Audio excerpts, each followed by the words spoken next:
Masters वो cut गया, देखती हूँ मैं फिर।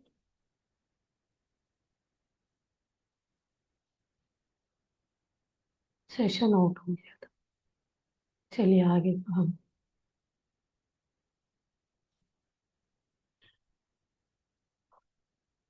आगे आगे के पॉइंट से कंटिन्यू करते हैं। वो साइन आउट हो गया अपने आप, देखते हैं क्या है, रिकॉर्डिंग में चेक करते हैं। और इसमें क्या है, कौन, हम अपने आप को कैसे मध्यम मार्ग में रहकर घर परिवार को संभालते हुए संसार के साथ रहते हुए खुद के और दूसरों के आत्मा उन्नति के लिए हेतु ध्यान और ज्ञान जो हम करते हैं उसी को सही संसारी मतलब ध्यान मार्ग में रहना बोलते हैं। ज्ञानी अपनी आत्मा की अनुभूति करके, ज्ञानी जो ज्ञानी पुरुष है, आत्मा की अनुभूति करके दूसरों को भी इसी सत्य के मार्ग पर ले जाता है कि आत्मा का सत्य कैसे जाना चाहिए, उसमें कैसे जीना चाहिए।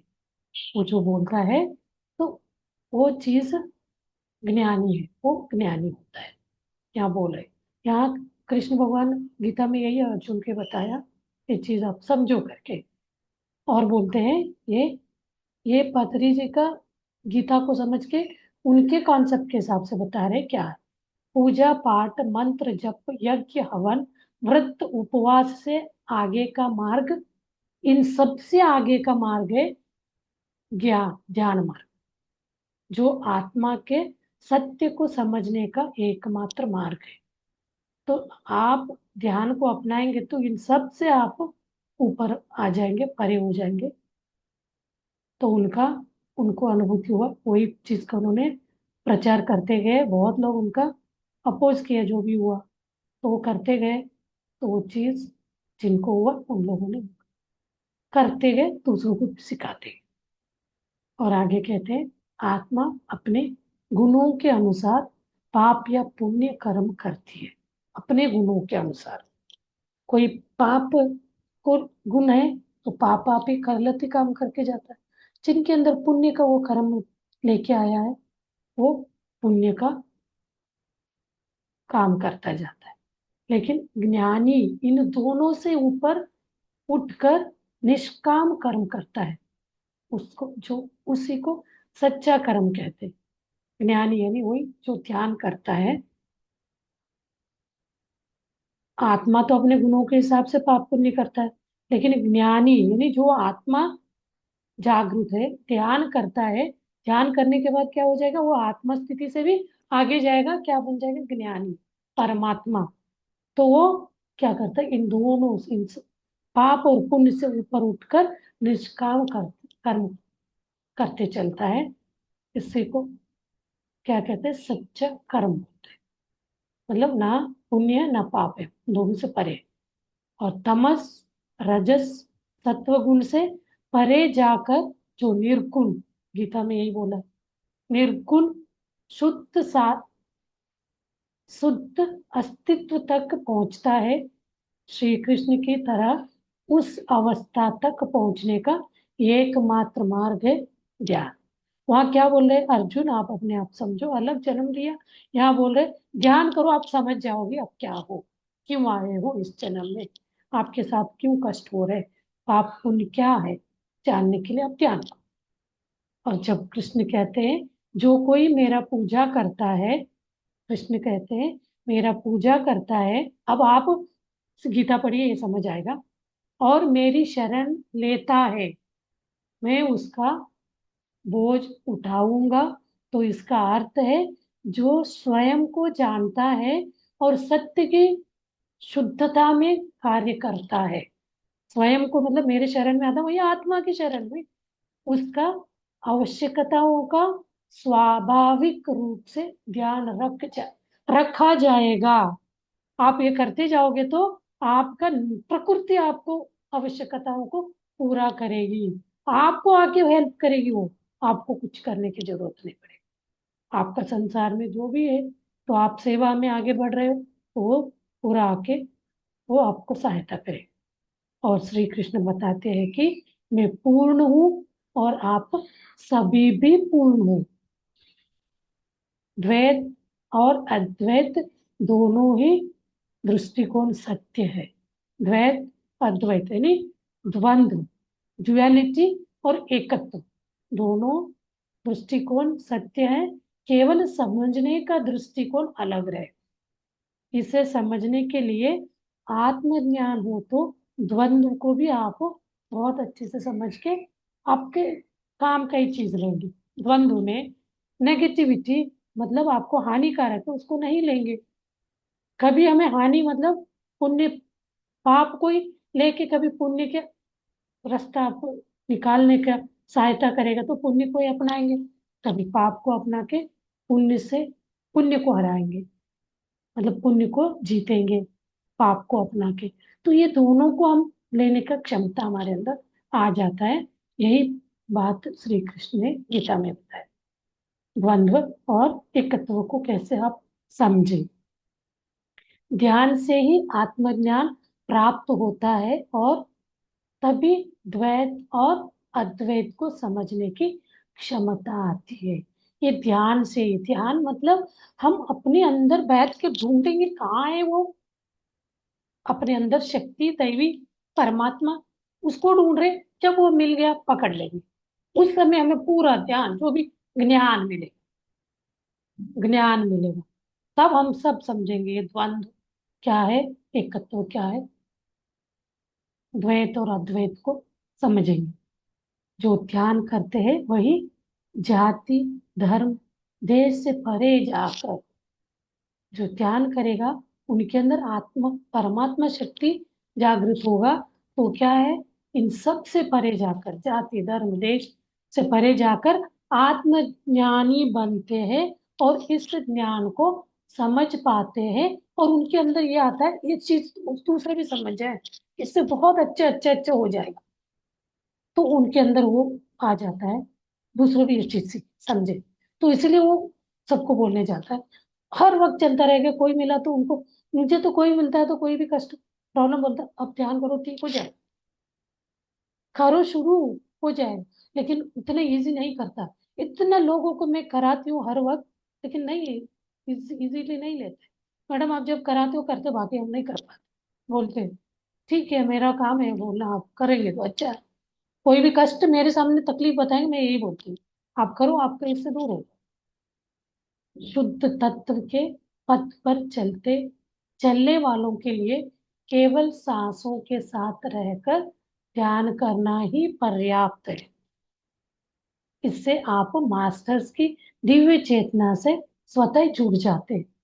लेकिन आप अपना शुद्ध शुद्ध तत्व को समझ के श्वास को देखते हुए ध्यान करने लगते हैं, इतना ही पर्याप्त है। तो आप हर मास्टर्स का दिव्य चेतना, जो भी मास्टर्स, मास्टर्स मतलब क्या है, यहाँ बड़े बड़े जो हम नाम लेते हैं ना भगवानों का, उन सब का नाम लीजिए। और जो ध्यानी गुरु है, आध्यात्मिक गुरु, उन सब का दिव्य चेतना से हम जुड़ जाते हैं।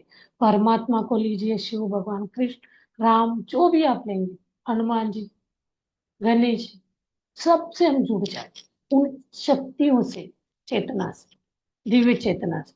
चेतना आत्मा, दिव्य चेतना यानी परमात्मा।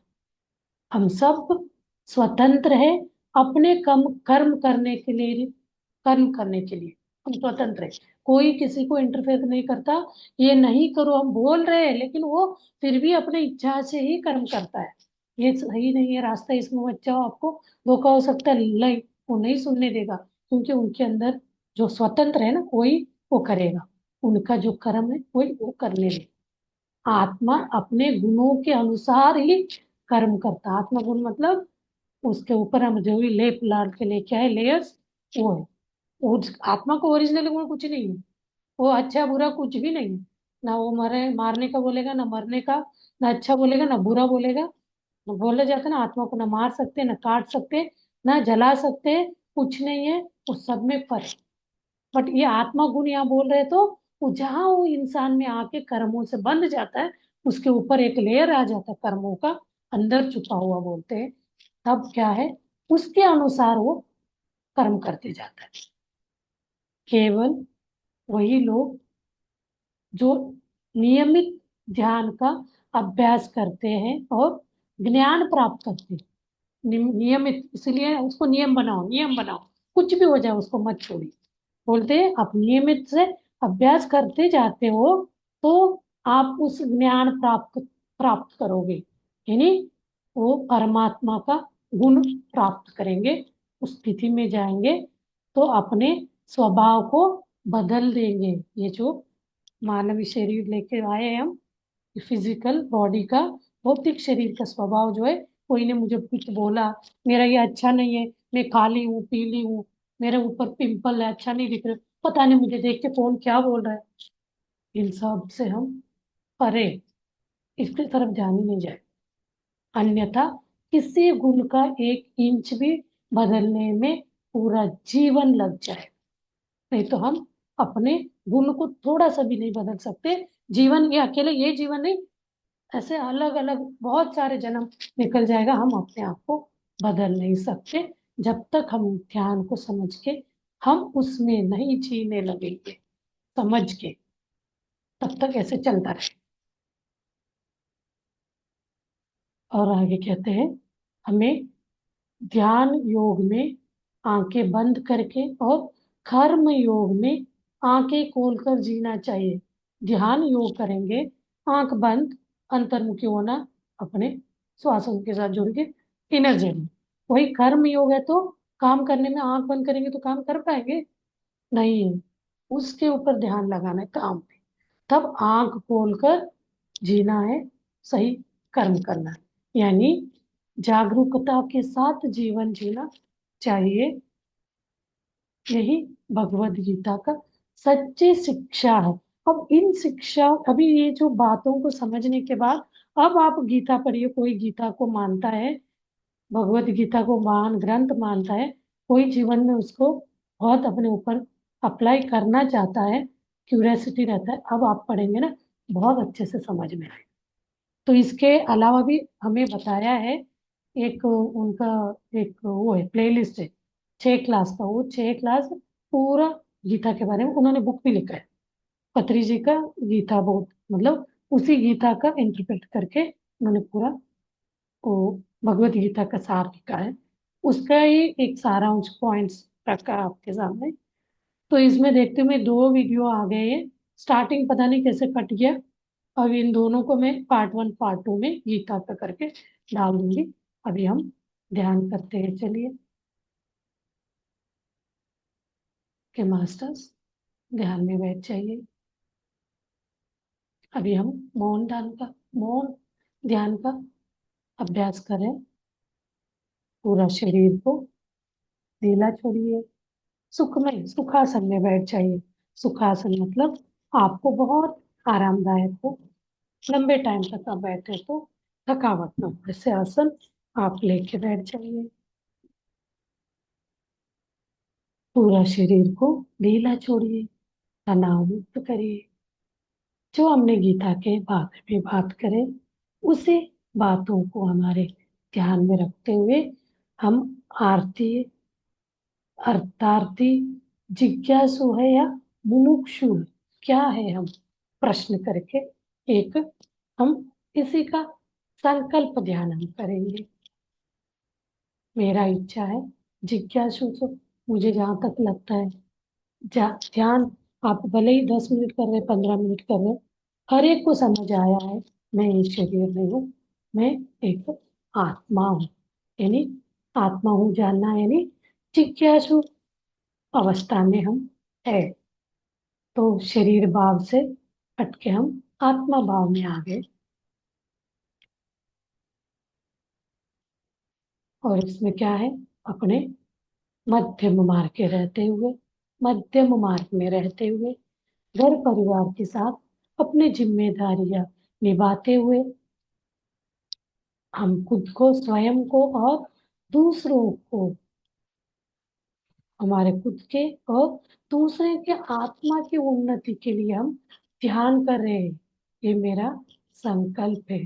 इसी स्थिति में, इसी सोच को रखते हुए मैं ध्यान में आगे बढ़ूं, मेरा उन्नति हो, मेरे साथ जो भी आत्माएं, जो भी बंधु मेरे कनेक्शन में आते हैं, वो भी इस उन्नत ध्यान को समझ के वो भी ध्यान में आ जाए।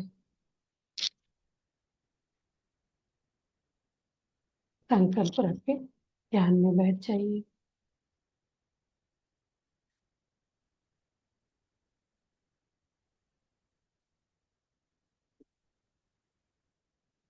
इस ध्यान से हम ज्ञान का प्राप्ति करेंगे, आत्मा की अनुभूति हो जाएगा।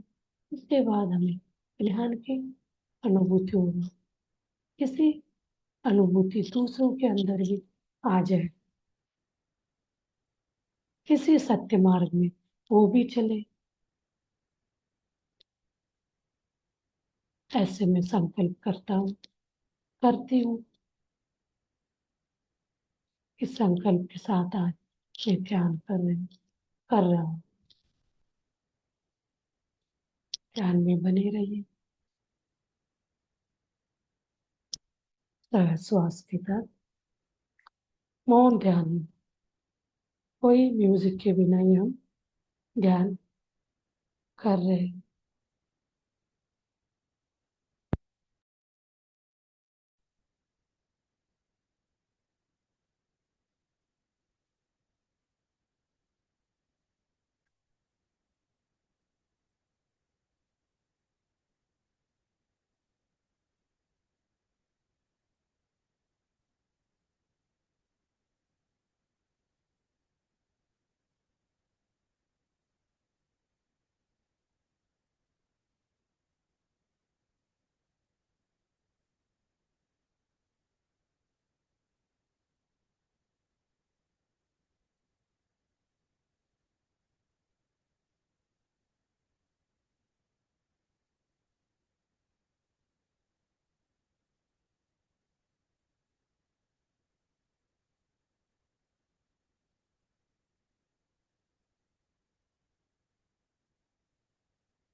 ಒಂದು ದೇವಸ್ಥಾನ